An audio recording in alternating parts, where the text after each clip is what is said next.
धातु निगम लिमिटेड की quickly analysis देख लेते हैं। चैनल को लाइक एंड सब्सक्राइब करना मत भूलिएगा। तो मिधानी में आप देख रहे हो कि स्टॉक में यहाँ पे कुछ सपोर्ट बनते हुए नजर आ रहे थे और उस सपोर्ट का ब्रेकडाउन भी हुआ है। अगर आप नोटिस करें तो ये वाली ट्रेंड लाइन यहाँ पे एज अ सपोर्ट का काम कर रही है और उसके बाद यहाँ पे ब्रेकडाउन हुआ, फिर री एंट्री हुई चैनल के अंदर, फिर ब्रेकडाउन हुआ और फिर से वापसी हुई। तो यहाँ पे बहुत अंडर कन्फ्यूजन है लोग के स्टॉक में मोमेंटम क्यों नहीं बन पा रहा है। अब आज क्यों बना वो समझिए पहले। India's space linked corporations upon government relaxing foreign investment rule. तो यहाँ पे गवर्नमेंट ने आज थोड़ी सी लोग को छूट दे दी है, जितने भी कॉर्पोरेशंस हैं जो स्पेस लिंक से रिलेटेड इक्विपमेंट्स बनाते हैं। इसी वजह से इन मेजॉरिटी ऑफ द स्टॉक्स में तेज़ी देखने को मिली, जैसे एमटार टेक हुआ, पारस हो गया, Nippon battery, Midhani, idea forge.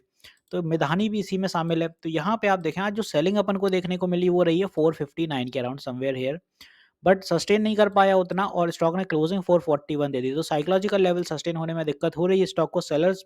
उतने सेलर्स ज़्यादा एक्टिव हैं और बायर्स उतने एक्टिव हैं ही नहीं। तो जब तक स्टॉक में तेज़ी नहीं बनती और 450 का लेवल सस्टेन नहीं कर पाते तब तक कोई फ्रेश बाइंग्स मत करिएगा। 450 एक बार सस्टेन हो जाने दीजिए, 460 तक देख लीजिए उसको, यहाँ पे एक बार सपोर्ट बन जाएगा अच्छा तब चलेगा स्टॉक।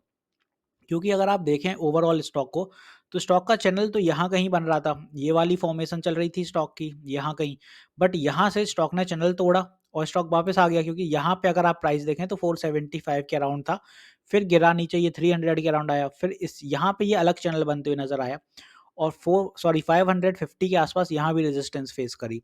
तो यहाँ पे अगर अपना 450 सस्टेन कर लेता है बाय टुमारो, पहला टारगेट 450 रहेगा और 460 के आसपास थोड़ी दिक्कत होगी क्योंकि यहाँ पे गैप डाउन हुई है तो गैप फिलिंग हो गई है। आज ये गैप फिलिंग होनी थी बट हो नहीं पाई सही से। तो यहाँ पे गैप फिलिंग के बाद स्टॉक सही चलेगा और जो फिर ऊपर की दिशा में अपन को हर्डल देखने को मिलेगा वो रहेगा यहाँ से 470। यहाँ दिक्कत होगी 460 के बाद। तो पहला टारगेट 450, 460 देन 470, 10-10 पॉइंट के टारगेट रखिए, ईजी रहेंगे और अचीवेबल रहेंगे। इसके बाद ऊपर जब आएँगे तो 486, आपको ऐसे ही ऐसे चलना है। जिन लेवल से यहाँ से फॉल देखने को ज़्यादा मिल रहा है उन्हीं लेवल्स पे रेजिस्टेंस भी ज़्यादा देखने को मिलेगी अब। 486 जब सस्टेन हो जाता है तब ऊपर की दिशा पकड़ेगा, बट हर्डल भरा रहने वाला है फेज़।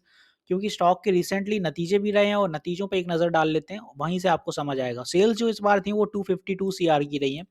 लास्ट ईयर ये दिसंबर के क्वार्टर में 231 सीआर की थी, तो सेल्स में इज़ाफ़ा हुआ है। बट यहाँ पे आप देखें एक्सपेंसेस उसी हिसाब से बढ़ते हैं जैसे सेल्स रहते हैं। तो 216 सीआर का एक्सपेंसेस रहे इस बार और लास्ट ईयर ये 166 सीआर के थे।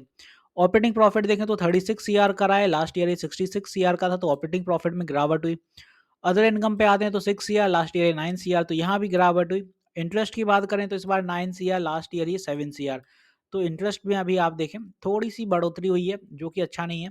डेप्रीशिएशन यहाँ पे 14 सीआर था, लास्ट ईयर भी सेम, और डेप्रीशिएशन अगर आप देखें तो पिछले 4-5 क्वार्टर से सिमिलर ही हैगा।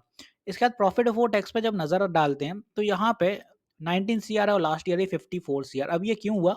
क्योंकि यहाँ पे देखें ऑपरेटिंग प्रॉफिट में गिरावट ज़्यादा आ गई इस बार, इसीलिए प्रॉफिट बिफोर टैक्स लंप हो गया और इसी वजह से नेट प्रॉफिट भी गिरा। 12 सीआर का रहा है, लास्ट ईयर 38 सीआर का था। तो यहाँ पे आप देख रहे हैं कि नेट प्रॉफिट में गिरावट की वजह से मिधानी के जिस दिन नतीजे रहे थे, नतीजे यहाँ कहीं आए थे, आप देखें 9 फेब के अराउंड, और यहाँ से एक स्लंप हुआ था क्योंकि नतीजे गड़बड़ थे, इसीलिए स्टॉक नीचे की दिशा पकड़ रहा था। फाइनली अब अपमूव लगाए तो बायर से इसीलिए बोल रहा हूँ कि 450 सस्टेन कर लेने दीजिए तब अच्छा चलेगा। और ऑब्वियसली जब भी कोई नतीजे गिरते हैं, बिगड़ते हैं, तो फिर यही रहता है स्टॉक थोड़ा-सा साइडवेज़ होता है। तो यहाँ पे आपने साइडवेज़ भी देख लिया, ये पूरा लास्ट वीक साइडवेज़ रहा है, स्टॉक में कोई बड़ा पोटेंशियल नहीं बना। बायर्स एक्टिवनेस कम थी, अब बायर्स एक्टिवनेस बढ़ती है, वो 450 के बाद थोड़ी बेहतर देखने को मिलेगी और 450 पे एक सपोर्ट भी हो जाएगा। तो ये तो हो गई ऊपर की दिशा की बात, कैसे क्या चलेगा।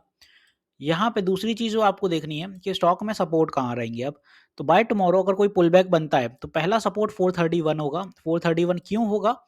क्योंकि आप देखें यहाँ पे कैंडल ने पहले भी रिवर्सल लिया इन लेवल्स पे और यहाँ पे आप देखें पहले दिक्कत हुई जाने में, इसीलिए 431 के आसपास यहाँ पे अपन को एज अ हर्डल देखने को मिल सकता है। इन लेवल्स पे भी आप देख रहे होंगे। Next support in the same line will be somewhere here at around trend line 420। 420 इसीलिए बोल रहा हूँ क्योंकि ट्रेंड लाइन पे सपोर्ट डेफिनेटली स्टॉक लेगा और जब इसके नीचे आएगा तो ऑब्वियसली वीकनेस दिखाएगा। तो दो सपोर्ट ही लेके चल रहे हैं अपन नीचे, एक 431, एक 420। हालांकि इतने नीचे नहीं जाना चाहिए स्टॉक को, 431 तक रिटेस्टिंग कर सकता है, अदरवाइज उसके ऊपर ही रहेगा। तो यहाँ पे जो मेन टारगेट है फ़ोकस होना चाहिए 450 सस्टेन हो जाए तभी कोई फ्रेश बाइंग बनाइएगा, फिलहाल अदरवाइज़ मत बनाइएगा। और उसमें भी देख लीजिए पोटेंशियल कैसा क्या चल रहा है, अगर वॉल्यूम्स अच्छे हैं तभी एंट्री करिए, अदरवाइज़ नहीं करिए, क्योंकि न्यूज़ ड्रिवन रहता है तो 1-2 दिन रहता है, रोज़ न्यूज़ ड्रिवन नहीं रहेगा, इसीलिए। तो होपफुली यहाँ मैंने सारी चीज़ें क्लियर कर दी हैं, मिलते हैं नेक्स्ट वीडियो में। This is me Shubham Yadav signing off.